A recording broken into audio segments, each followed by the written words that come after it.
Bună ziua la toată lumea! Mă aflu în orașul Ungheni, din Republica Moldova, mai precis în Parcul Central, și voiam să vă arăt un lucru deosebit care a fost inaugurat anul trecut, mai precis în data de 28 august 2025, în prezența președintelui Parlamentului Republicii Moldova, Igor Grosu. Acest sanctuar a fost făcut cu suportul financiar al orașului înfrățit Cluj-Napoca din România, respectiv primar Emil Boc, și contribuția primăriei municipiului Ungheni, primar Vitalie Vrabie. Priviți și dumneavoastră ce frumos loc!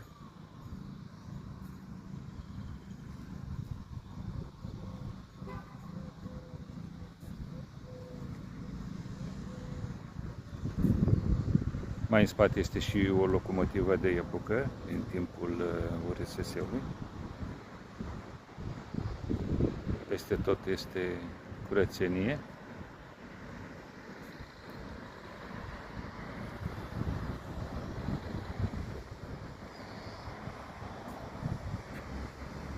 Chiar îndemn turiștii veniți în zonă să viziteze această zonă superbă.